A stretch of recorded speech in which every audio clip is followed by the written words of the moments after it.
film, jak to probíhá teď, ne jako před 20 lety, jo. Tady s tvrdým, jo, tady s tvrdým na konci, znáte to? Prostě, ok, tak ne, teď je to takhle, jo. Půjde a ještě jednou, ok. Všechny ty věci, úplná pravda, jo. Co jsem slyšel za posledních 5 let, jo. Čekuj to, co je gráka, jo. Ok, story. Jo. Řeknu ti story, která se mi vrací. Zažívám to zase znova a znova. Venku na ulici, večer na akcích. Říkám si, Kary, už se koukej zpamatovat. Že krásná lolitka, ve vlasech korálky. Úžasná cute, prostě Madonna. Všiml jsem si ji z dálky, tak jí to říkám a sleduj ona.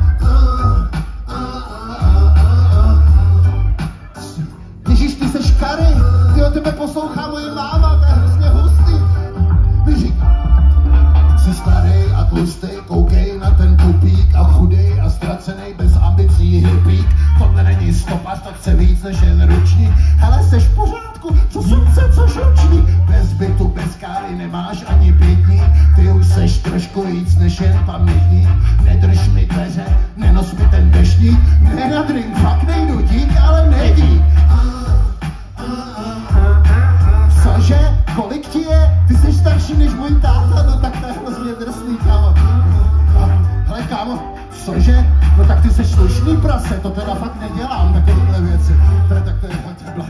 Mi říká.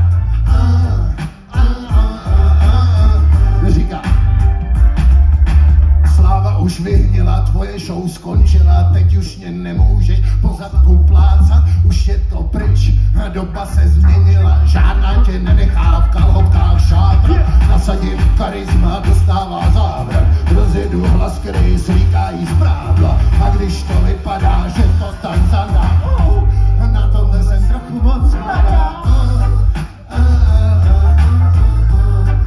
Ne, no víš co, no já ten Facebook zase tolik nepoužívám, jako. No, já si nepamatuju svoje telefonní číslo. Cože? No tak to je teda pěkně úchylný, ty seš prase. Ježíš pane, vy jste opravdu zpěvák, jo? My jsme mysleli, že jste tajnej, kvůli těm divným vlasům, co máte. No hele, Kary, já už budu muset jít. Mě čeká moje přítelkyně.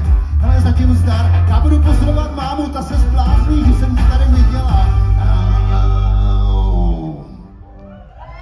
Okay. A tohle byl příběh Viktora Karyho. Pravda. Yeah.